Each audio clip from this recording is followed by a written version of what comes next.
It's just kind of who I am. I want to pour into my team as much as possible, and I'm pretty in tune with my body. I can read a room pretty well, and so when I see we're lacking a little bit, you got to step up. But if we're good, you're just there to encourage and give people. A massive shift just rocked women's basketball, and for once, the drama did not happen on the court. The entire sports world froze when news leaked. Caitlin Clark signed a massive multi-year deal with NBC Universal, joining them as a special contributor for basketball coverage. This was not some rookie signing a standard sponsor deal. It felt more like a hostile takeover of the sports media landscape. Clark made it crystal clear she does not need the WNBA's approval, nor does she need to play in their brand new unparalleled summer league to remain the biggest name in sports. Yet, as the WNBA establishment reacted with its usual icy silence, one player decided to break ranks. If you are enjoying this story, hit the like button and subscribe to the channel right now. Believe it or not, more than 85% of you watching are not subscribed. It is free, takes a second, and helps us immensely. Did you hit that button? Awesome. Thank you so much for the support. Now, let us get back to the story. Phoenix Mercury star Sophie Cunningham, who is often cast as the villain in Clark's story, seems to have had quite enough of the pretense. Through a series of quiet moves and overlooked comments, Cunningham is calling out the internal hypocrisy that is slowly tearing the league apart from the inside out. She is exposing the toxic politics, financial blunders, and pure jealousy threatening the biggest golden goose the sport has ever had. To understand why Sophie Cunningham is losing patience, you first have to grasp the sheer scale of what Caitlin Clark just pulled off. For years, WNBA players followed a predictable script. Since league pay was not enough to live comfortably, superstars flew to Russia, Turkey, or China in the offseason to earn a real living. Or, more recently, you gave in to pressure and joined the league-approved offseason camps. Clark took that old script and threw it in the trash.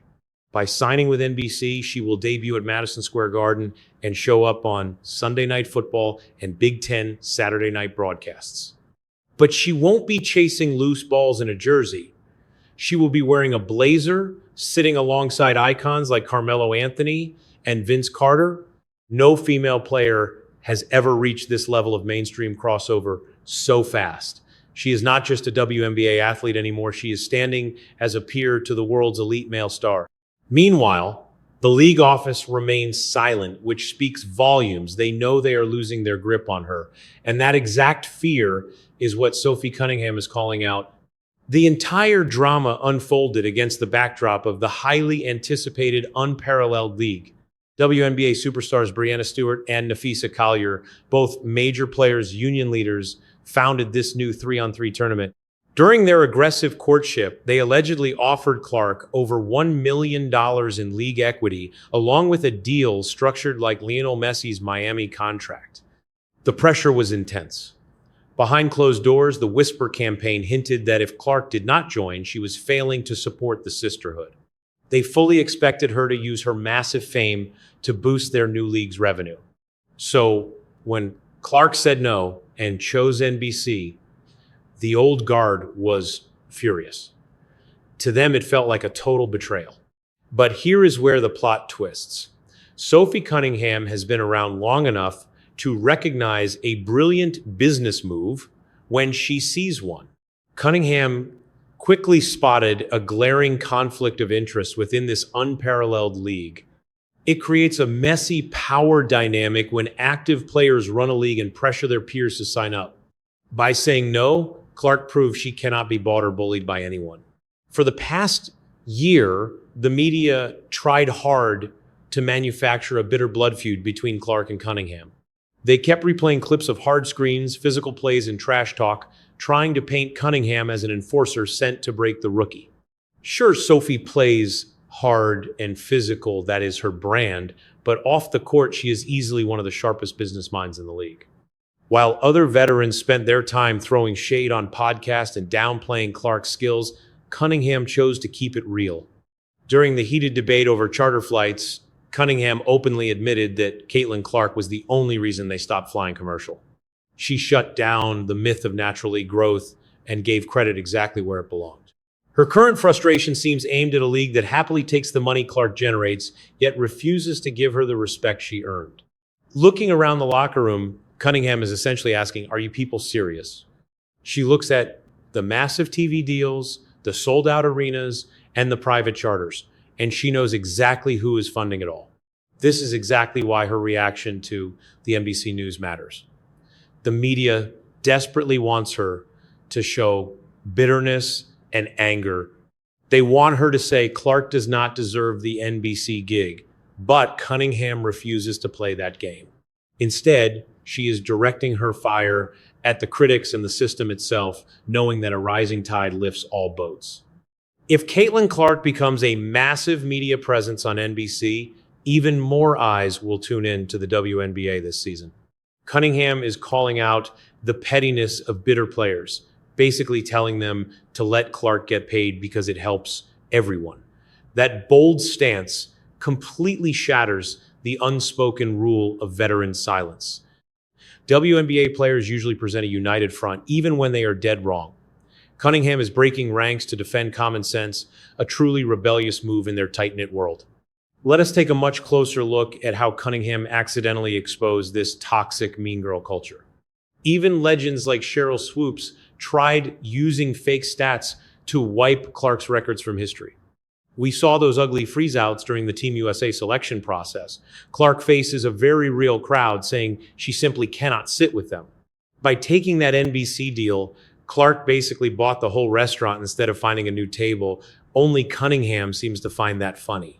Cunningham is living her best life, totally unbothered by Clark's success, while other players post passive-aggressive rants on social media about loyalty and grinding. Her bold attitude shows exactly how petty the rest of the league is being. Sophie's refusal to jump on the hate train is why she occasionally goes off. She talks basketball, she talks business, but she refuses to trash the rookie who is literally paying the league's bills. Money talks, and Clark is screaming, let's talk money, because cash is what fuels the envy Cunningham is calling out. The absolute top salary in the WNBA is only about $250,000. Sure, other offseason leagues pay well, but it is pure physical grind. Sweating it out in Miami, risking injury, and working yourself to the bone. Word is, Clark barely has to sweat for her massive NBC gig, a contract that easily dwarfs her actual basketball salary. She gets to build her personal brand from a cozy studio, analyzing the game she loves. Cunningham knows the grind firsthand after fighting for every contract she ever signed. Seeing other players act like Clark owes them anything makes her blood boil. Clark secured millions in the offseason without breaking a sweat. It is not selling out, it is the blueprint. Instead of throwing shade, Cunningham tells them to take notes, yet she has dodged the darkest part of this. The players' union leadership literally founded that new Unrivaled offseason league.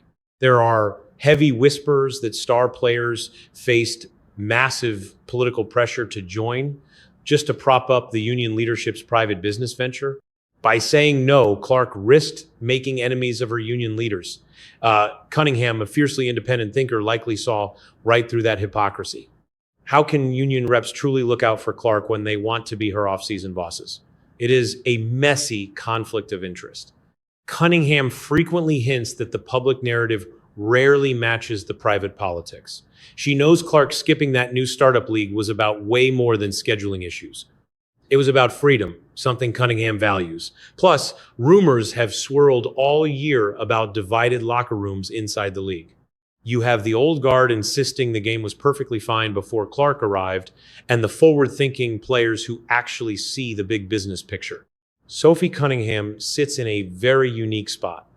She is a battle-tested league veteran, but she refuses to turn a blind eye. Her outbursts shatter the locker room echo chamber. When she does interviews, she refuses to fuel racial or generational beef, completely ruining plans to see Clark fail. She is proving you can compete hard on the court without acting like a bitter hater off it. Cunningham consistently takes the media to task for this. The Sophie hates Caitlin narrative makes bank for ESPN and social media aggregators.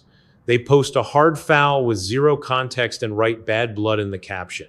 But watch their interactions after the whistle blows. Look at the handshakes. There is real mutual respect there. By slamming these toxic narratives, Cunningham is taking back control of her image. She refuses to let the media use her as a pawn to attack Clark. She completely rips up their script by refusing to play the villain over the NBC News. They wanted her to feel bitter about Clark's airtime. Instead, she is focusing on her grind and getting ready. It is ultimate validation because game recognizes game. The WNBA has always held the cards, controlling the exposure, dictating the schedules, and handing out the fines. But with NBC, Clark gets a platform that dwarfs the league. Sunday Night Football is the biggest show around if Clark highlights a WNBA issue on that broadcast. Millions will hear it instantly. Her megaphone is out of league control now. Old school executives are terrified of this. Cunningham knows how crucial this power is, having clashed with league politics and referees herself. Her belief that players should maximize their value aligns perfectly with Clark's bold moves. The idea that players should just fall in line makes Cunningham lose it. She is the modern athlete, bold, stylish, and self-aware. Instead of getting jealous, she feels validated watching Clark use her leverage. It proves how strong players can be if they have the guts to use their power, and we cannot ignore the racial undertones of the Clark discourse. Some claim she is only successful because of her demographic, while others argue the hostility is purely racial. It is a toxic, polarizing mess. This toxic noise dragged Sophie into the crossfire, sparking claims she is targeting Clark. But by focusing purely on basketball, Cunningham has consistently shut down these race-baiting narratives. Her blunt honesty dismantles those deep-dive social think pieces. Instead of treating Clark like a symbol, she views her as a hooper. By blocking out the noise and focusing on the business of the game, Cunningham exposes how silly those identity-obsessed critics are. She just wants to hoop. She sees Clark doing the same.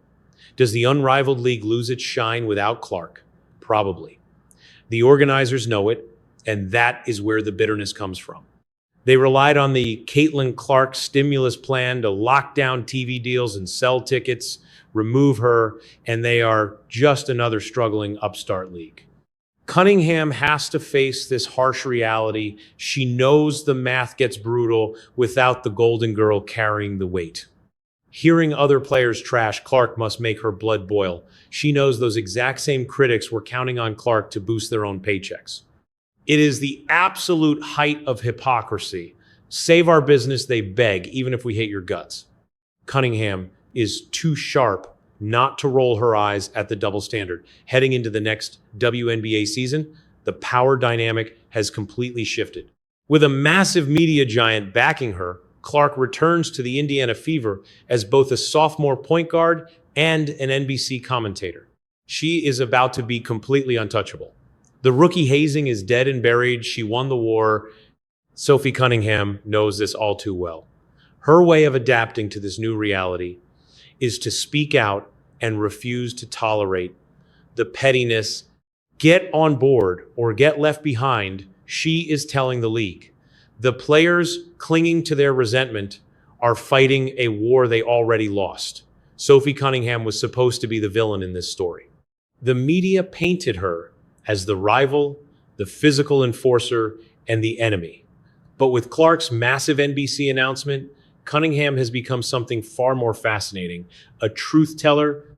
While Clark snubbed their 3-on-3 league for the massive stage of network television, the rest of the WNBA sits in a bitter, jealous silence. Cunningham has kept it real. She exposed the hypocrisy of a league that hates Clark's influence, but absolutely loves her money. The fake narratives and terrible business sense of her peers finally pushed her to the breaking point. By doing this, she proved she is not Clark's enemy. She is just a fierce competitor who respects the grind. Caitlin Clark has changed the game forever, and it feels like only Sophie Cunningham has the guts to say it out loud. The WNBA is standing at a crossroads. They have two choices. Either they listen to Sophie, swallow their pride, and recognize the greatness unfolding right before their eyes, or they keep clinging to their bitter resentment. But with this league, the drama is far from over. Drop your thoughts in the comments, hit subscribe, and turn on notifications so you do not miss a thing. Click the video on your screen, and we will see you in the next one.